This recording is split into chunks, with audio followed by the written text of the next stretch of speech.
आज्ञा नमस्कार। जानी थे प्लास्टर गोटे एमती जिनस जहाँकि आप घर फिनिशिंग एवं रंग निर्भर करे।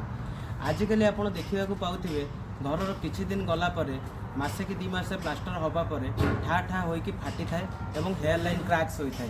तार ठीक प्रोसेस आप प्लास्टर करने आगु कौन करा दरकार आज आपन को 5टी सेमती टेक्निकल टिप्स देवी आसतु जानिबा। प्लास्टर करने पूर्व किछिटा ता आगु जो प्रिपरेशन थाए प्रथमतः कथा है आपणकर जो इलेक्ट्रिक बोर्ड्स पूरा अच्छी से पूरा भल भाव फिटिंग करदे।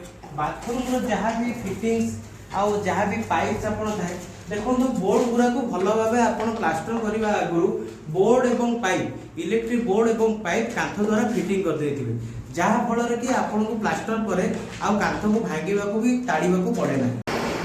जितेबले भी आप प्लास्टर करने जाऊँगी तार पूर्व भल भाव मन रखिथे जिते जॉइंट पिलर आपंकर ब्रिक ऊपर देखिपे बीम आ वाल जो जॉइंट ब्रिक रे आप सब चिकेन मेस जाली यूज करूँ जहाँ फल कि आपंकर ब्रिक रे माने हेयर लाइन क्रैक्स हेनी कि क्रैक डेवलपमेंट करनी।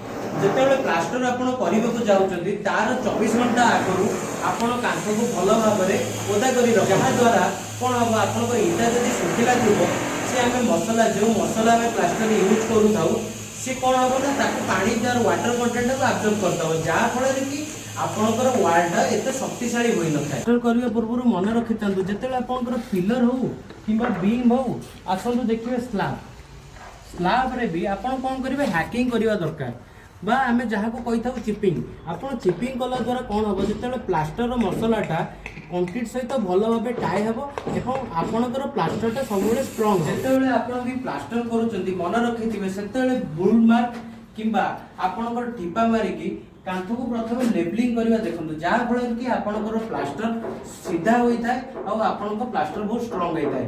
एमती नुआ नुआ सिविल इंजीनियरिंग टिप्स देखिए बंधुगण मो चैनल को सब्सक्राइब करूँ। जय जगन्नाथ।